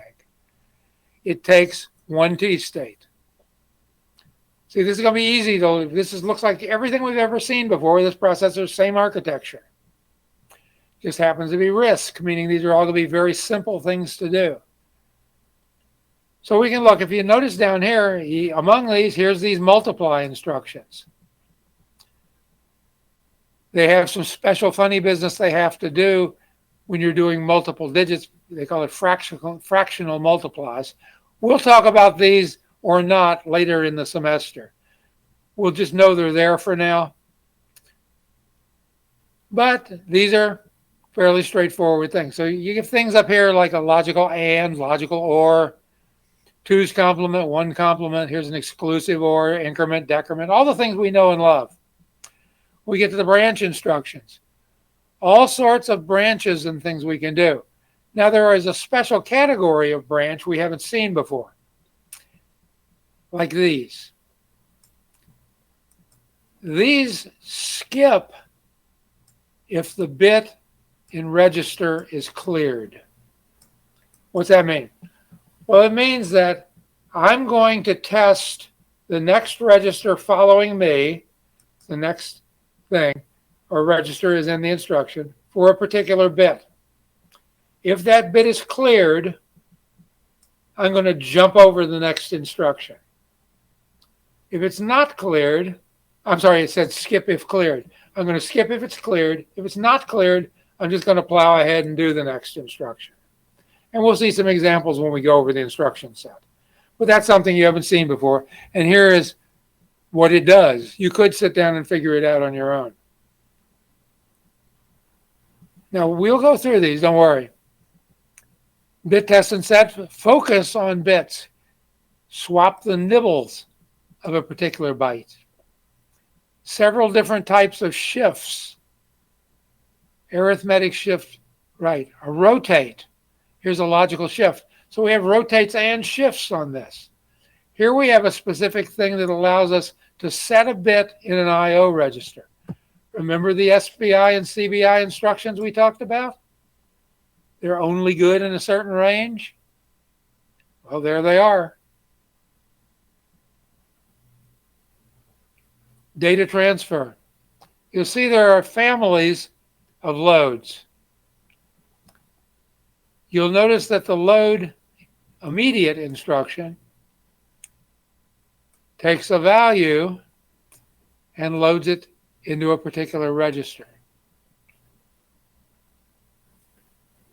The load without the I on it, there's several of those, will take a particular register like X, Y, maybe Z, and it will use the contents of that as though it were a pointer and pick up the byte that's there and load it into the register. We've seen these instructions name something else before. Don't let them frighten you. This one automatically increments the value in the register when you're done. This one decrements the value before you use it. So we'll specifically talk about how these might work. We also have an LDD instruction. It uses a particular register, but adds a displacement to it, kind of like our use a pointer plus a displacement, but it's, notice all these just used a single register with no displacement. This one has a displacement in it. So it doesn't have all the fancy addressing modes, but it has useful ones. You'll even find one of these is missing. If you go through and find them, you'll find that when you're using the X register, Z is not an option. And then finally down here, we have the no-op, a sleep instruction, which we won't be using, but is there. We have watchdog reset. We can force it to happen. And we have a break instruction, which if we were writing in a debugger, it's the instruction you use to replace the one at the point where you're going to do the debugging. So these last four, we might use the no-op, but we probably won't use the other ones. Notice that halt is actually up in the real instructions because it is not a control instruction. It's a valid something to do. I forget where they stuffed it away, but you'll find it.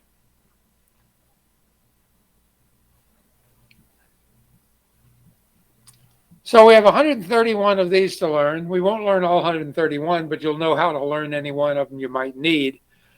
More importantly, is anticipating when you think about an algorithm that an instruction that does that will become available to you. They may not readily be what you expect to be there, but once you become in tune with this register set, it really flows nicely and it hums. You'll be able to write some really, really good code when you do it, particularly those of you that are already pretty good at assembly. You'll be able to make this thing do what you want it to do. And since we don't have a lot of memory to do it in, you're going to have to make it work with minimal amount of data perhaps, or minimum amount of instructions when you're trying to do things. Now, I gave you a secondary handout on that page. Let me go directly there for the moment. And it's the Atmel AVR Instruction Set Manual. Now I'm going to caution you about this one. There's a bunch of good explanation stuff at the beginning that you should run your eyeballs over. And it explains what I was just talking about, the direct mode accessing. But eventually we get to pages which are 1 or 2 pages per instruction. I give you a summary here again. But by the time we get down here to page, what is this, page 23, we get detailed information about each instruction. Now, I told you there's a caution. The caution is this manual contains all of the instructions for all of the AVR chips that are made. We are one of those chips. We don't have all of the instructions. We only have 131 of them. So before you get excited about an instruction over here you think we have, make sure we have it. How do you know if we have it? It'll be in the table within our data sheet. So if I went to our data sheet looking to see if we have an add with carry, yes, we do. Is it the one that takes RD and RR? Yes, it is. Here's its syntax. So we know this one applies to us. And if we bang this up a little bigger, let's see what it tells us about the instruction. Because in a little more English language here, that it adds 2 registers and contents of the C flag. So it's going to use the C flag just like add with carry should. And it puts the result into the destination register called RD. RD is equal to the sum of RD plus RR plus C. Its syntax looks like this. Notice carefully that the operands for D can be anything between 0 and 31. In the case of the RR register, they can be anything between 0 and 31. That will not always be the case. Sometimes one of these sets is limited. And what happens after it's executed, the programmer counter will be executed by 1. If we wanted to encode it, the opcode is 000111. Then it has 5 bits for the destination register, and 1 over here, and 4 over here, 5 bits for the R register. So the R register is actually split with the D register. So if you got this written out somewhere, you'd have to know how to pull those bits out in order to figure out what R and D can be. We know there can be 31 bit, or well, 0 to 31, because that's a count of 32 registers. That's legal because we have 5 bits in which to store the register. We then have what happens to the status register. Well, it shows us with this funny little arrow thing what bits can be changed. Then it shows us the Boolean expressions resolving when that bit gets set based on what the destination ultimately is. So I leave you to work your way through one of those. The result is equal to RD after the operation. They show you an example of using it. Notice that it's supposed to be used after you've used an add, which sets the carry bit. So in order to add the R1, R0 pair to R3, R2 pair, remember there's no XYZ to describe that, but you could logically think of them as pairs of data. We would add the low byte, which is add 0 to 2 without carry, then add with the carry bit 1 and 3. When you're done, the answer is going to look like it's in registers 3 for the high bit, 2 for the low bits. And we could use them like that. We would also want to then change register 1 back to a 0 because that's part of our contract. The register takes 2 bytes to encode. We could have figured that out from up here, but they also give us the number in case we need it. Let me just scroll down to one that operates a little odder than that.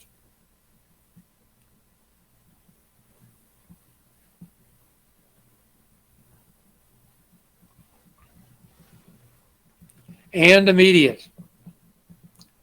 And immediate takes some immediate piece of data and ands it with the destination register. Notice that the register must be between register 16 and 31.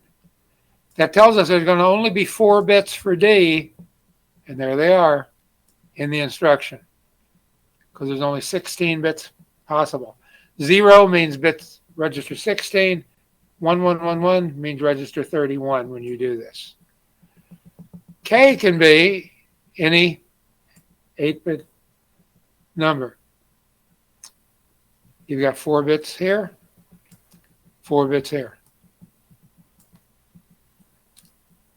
So this allows us to take any 8 bits and AND them with any of the registers that are 16 or higher.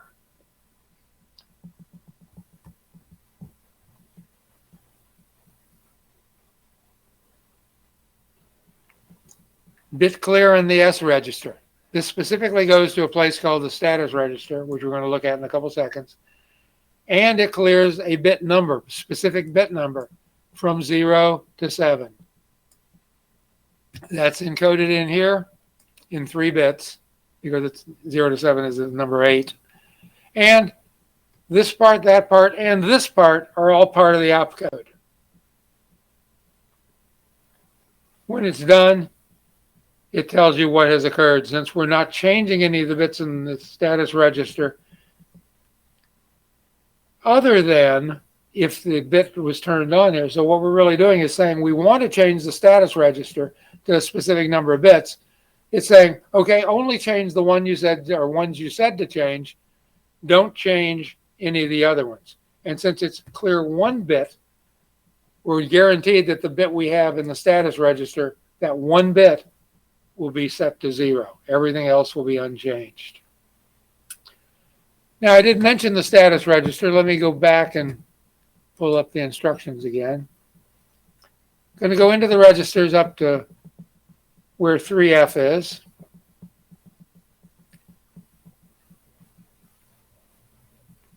See if I'm remembering this correctly.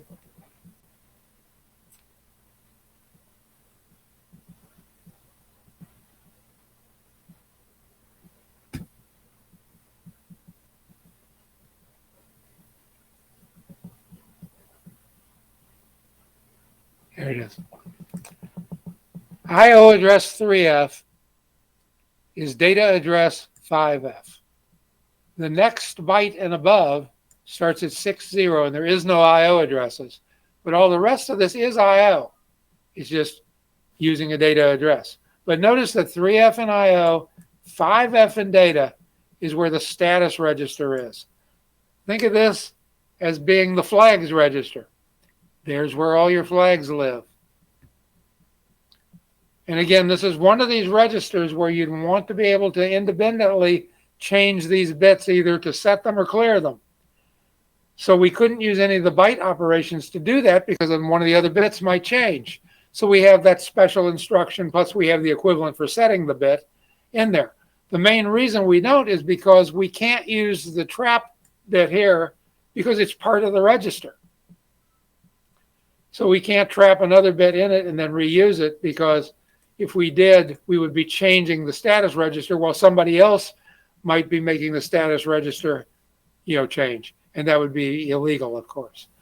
Again, if you wanted to see the information, go to the right. It'll take you to page 19, give you nice data about it, probably a picture of it. And here's information about each of those bits, which can be very enlightening. And then each register, here's special information about those 16 or 32 registers. They started with the low address at the top and the high one at the bottom, but you can flip it in your head easily enough.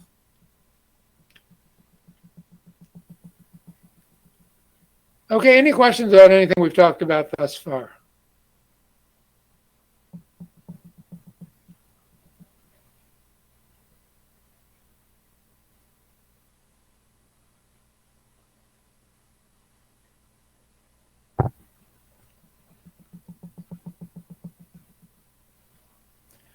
Okay, well, let's briefly take a quick look at what would make for some good reading. You obviously want to review the features and this data sheet, press sheet. Read the introduction.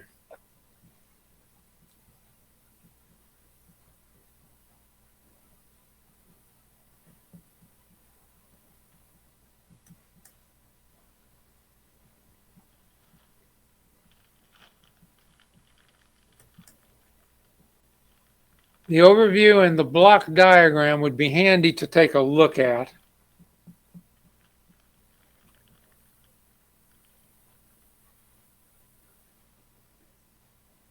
You don't need to do the comparison among the processors.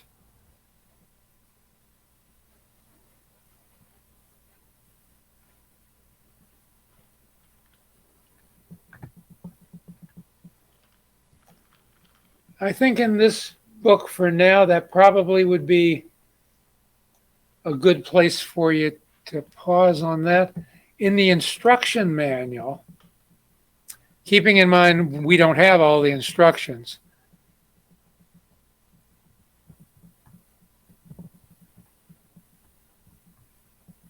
I think you want to read this section here on instruction set nomenclature. This will explain the SR and the SD, which is hard to explain without you looking and saying, well, they could have named it RS. Results, constant data, constant address. Notice K and K, one's capital, one's not. Bit positions, bit position in a status register. XYZ, you care about these. Now, one thing I will tell you, our machine does not have the ramp X, ramp Y, and ramp Z registers. So anywhere you see it referring to those, just don't use that word. The rest of it will probably be correct. For example, X really is 2226 or 2726. Y really is 2928. Z is 3130. But from here on, this is only if you have two more memory than we have. So it wouldn't count for us. Notice that IO memory address is a capital A. A little weird. Direct addressing, Q for displacement.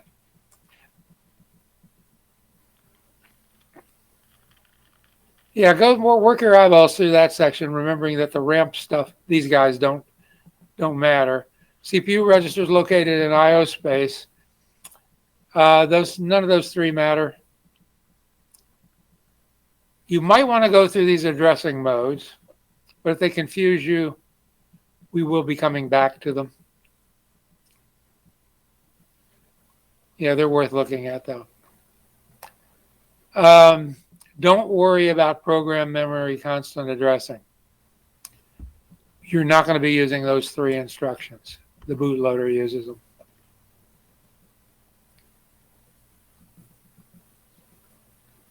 Same thing here. Don't need those.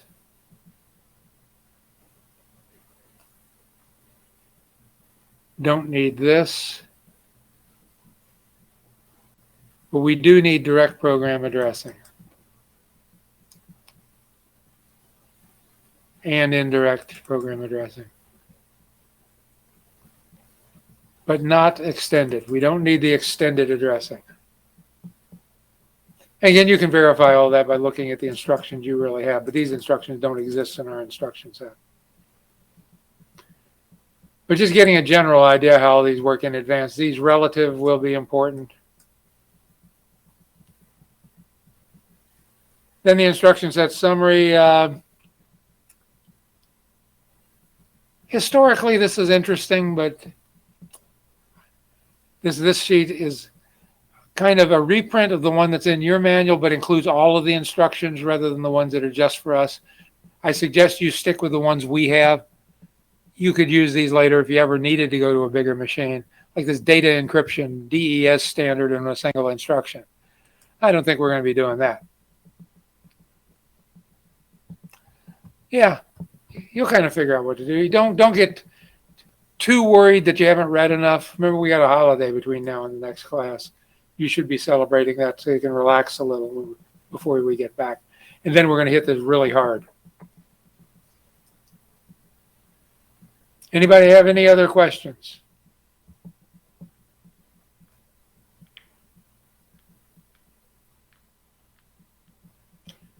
Okay, I'm going to actually let us go a little early tonight because you guys did good. And we have a holiday coming up. I will see some of you tomorrow morning again, but those of you that I won't see, have a nice holiday. I hope you have a good family thing to do, something to do that will be a little different than school for a couple days. We'll really kick into this. Make sure you're in good, excited mode for next Monday's class. And you'll make sure you have your Arduino ready to go. Get those programs loaded and installed if you can. If you run into trouble, talk to other people in the class and try to figure out how to do it. But you'll want to have for sure the Arduino code installed for Monday night. We probably won't need the processing on Monday night, but if you get it installed, that's good. And don't worry about plugging in your Arduino or seeing if it runs or anything like that. We'll do that together. If you're nervous, if you have done it already, oh well. We'll fix anything you might have done except for a broken chip, which you'll have to order another chip. Any last questions? Okay, then you all have a nice holiday, and I will see you next Monday night if I don't see you tomorrow. Happy Thanksgiving. See you tomorrow, Professor. Good night, Yeah. Professor. Happy holidays. Good night. Happy holidays. Happy holiday, Bye-bye. Professor.